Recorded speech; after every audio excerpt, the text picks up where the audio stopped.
Bien, chers frères et sœurs dans le Seigneur, que la grâce et la faveur de notre Seigneur Jésus descendent et demeurent sur chacun et sur chacune de vous. Comme vous l'avez vu et comme vous le voyez derrière moi, nous sommes dans une nouvelle année. Nous venons de commencer une année liturgique nouvelle qui est l'année liturgique B. Et je souhaite à chacun et à chacune de vous bonne année, bonne, nouvelle et heureuse année. Cette année qui commence est une année aussi comme toutes les autres années où nous essayons de nous poser des questions, où nous essayons de nous arrêter et de réfléchir.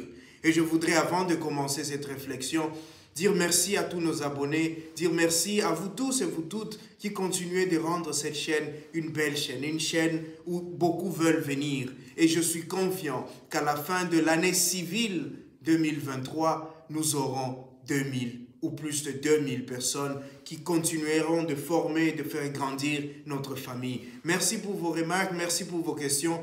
J'ai reçu quelques questions auxquelles je dois encore répondre, des questions d'ordre personnel ou des questions d'ordre général, des questions assez intéressantes finalement. Certains qui me demandent est-ce qu'on peut trouver une autre forme pour notre page WhatsApp?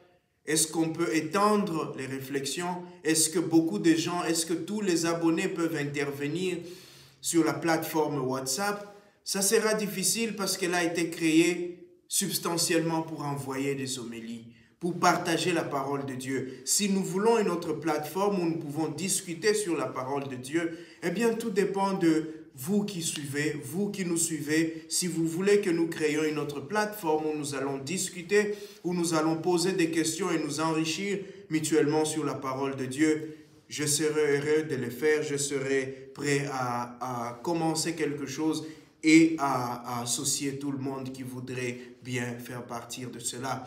Donc, merci beaucoup. Il y a une interaction qui vraiment me fait chaud au cœur et qui continue de m'aider à continuer et à évoluer dans les propositions que nous faisons chaque jour pour toujours aller de l'avant, pour toujours devenir meilleur. Voilà.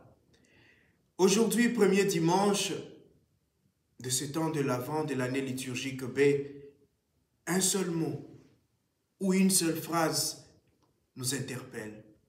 Restez éveillés, restez prudents, ayez vos yeux ouverts, ayez votre cœur ouvert. La vigilance dans la vie spirituelle, Jésus nous la demande parce qu'il sait qu'une nouvelle année qui commence, une nouvelle année vient avec ses problèmes, une nouvelle année vient avec ses défis, une nouvelle année vient avec ses surprises. Et qui dit nouvelle année dit un temps de bilan. Qui dit nouvelle année dit des décisions pour ma routine personnelle, pour mon présent de chaque jour. Qui dit nouvelle année dit aussi des opportunités futures.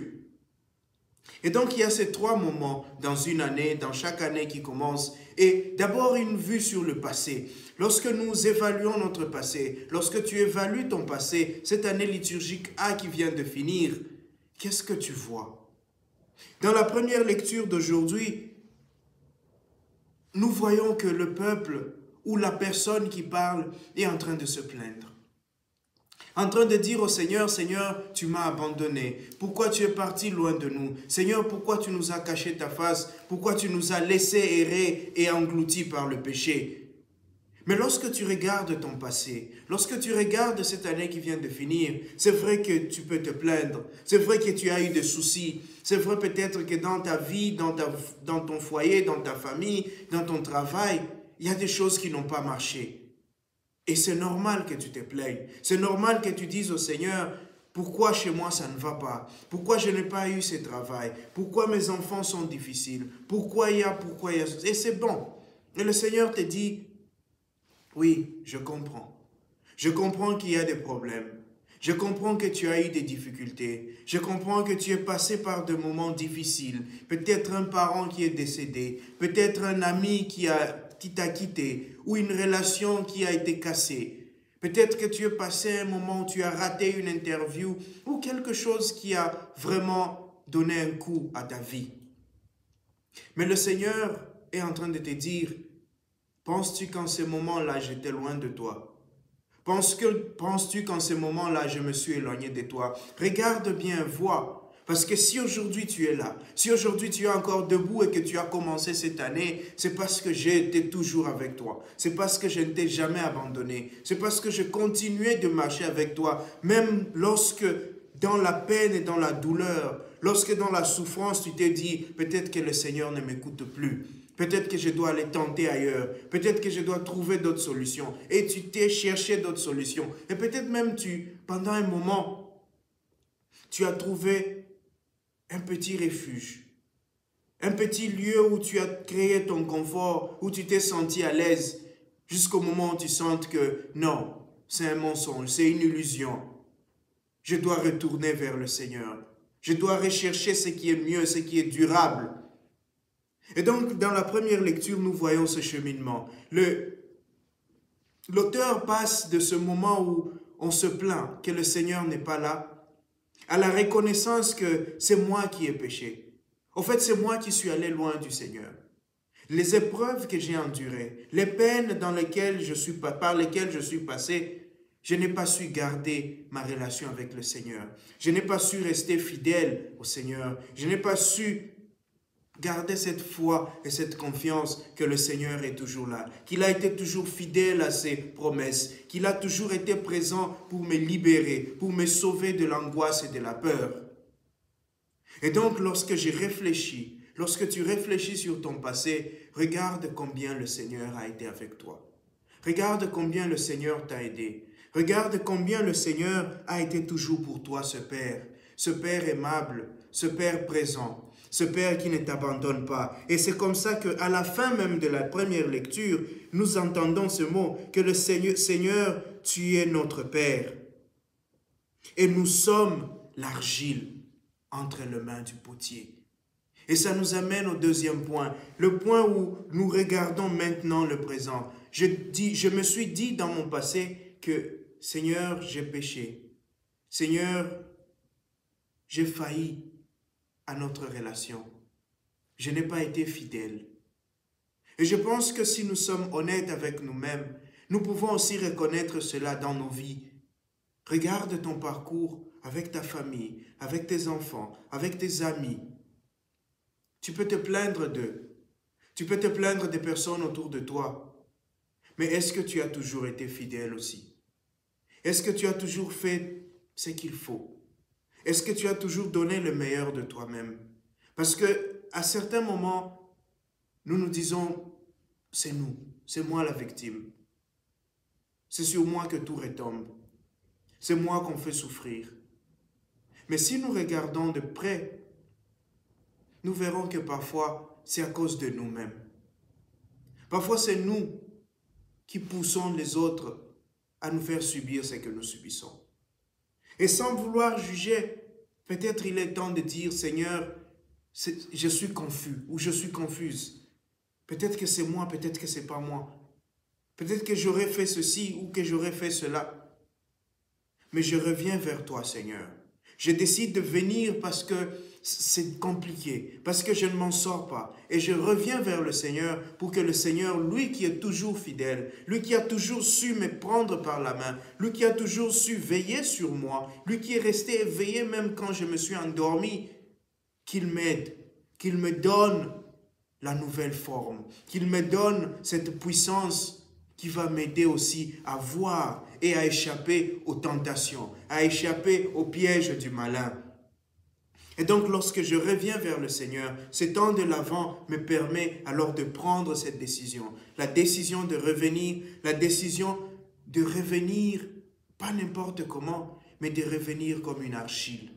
De revenir en ouvrant mon cœur, en laissant le Seigneur me modeler, en laissant le Seigneur me donner la forme qu'il veut que j'ai, en laissant le Seigneur être le maître, être le guide, être celui qui agit dans ma vie. Et comme nous savons, le potier est celui qui donne la forme au vase ou à l'argile.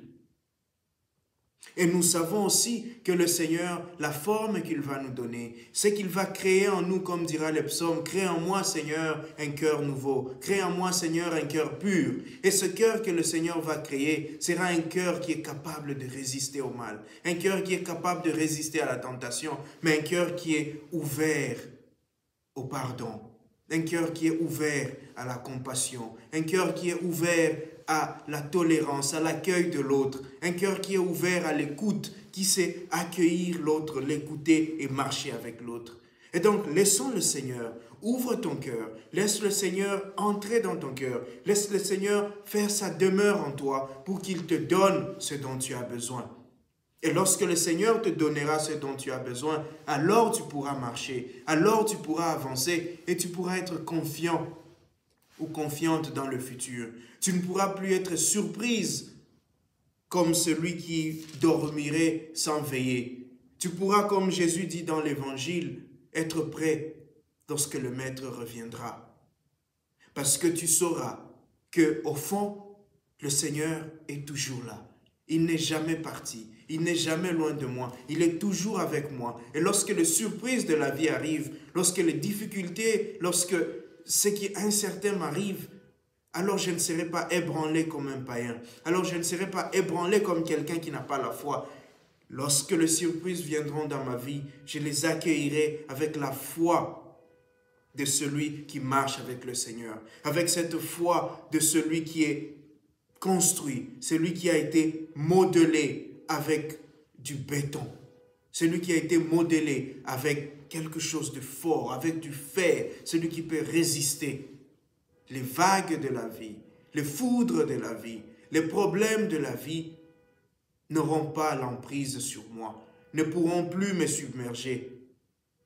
Cette lumière que nous avons allumée aujourd'hui, c'est la lumière du veilleur.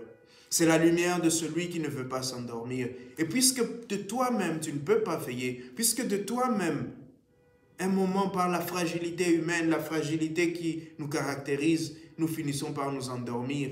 Cette lumière, c'est cette présence du Seigneur qui nous garde éveillés, qui garde nos yeux ouverts, qui garde nos cœurs ouverts pour que lorsqu'il viendra, en ce temps de Noël, qu'il nous trouve vigilants dans la prière. Prions donc, chers frères et sœurs, qu'en cette nouvelle année liturgique, le Seigneur nous garde éveillés. Prions que le Seigneur nous aide à regarder le monde comme il le voit, pour que nous puissions, avec sa grâce, le transformer comme il le veut. Prions pour tous ceux qui souffrent, pour tous ceux qui sont malades, et spécialement cette année, ceux qui sont malades du sida. Prions que le Seigneur leur donne la guérison. Prions que le Seigneur les visite, qu'il les guérisse à l'intérieur pour que l'extérieur aussi soit pur. Prions aussi pour tous ceux qui souffrent dans leur foi, pour tous ceux qui cherchent le Seigneur. Prions qu'ils puissent trouver la paix. Prions que ces personnes puissent trouver confort et consolation. Prions aussi pour nous-mêmes, pour que nous soyons des veilleurs. Pour que nous soyons non seulement des veilleurs, mais des éveilleurs aussi. Des personnes qui aident les autres à voir les merveilles de Dieu. Même dans le noir, même dans le brouillard de ce monde, que nous soyons ces personnes qui apportent la lumière de Jésus, qui apportent la foi, l'espérance et la charité. Que le Seigneur nous donne cette grâce aujourd'hui et tous les jours. Amen.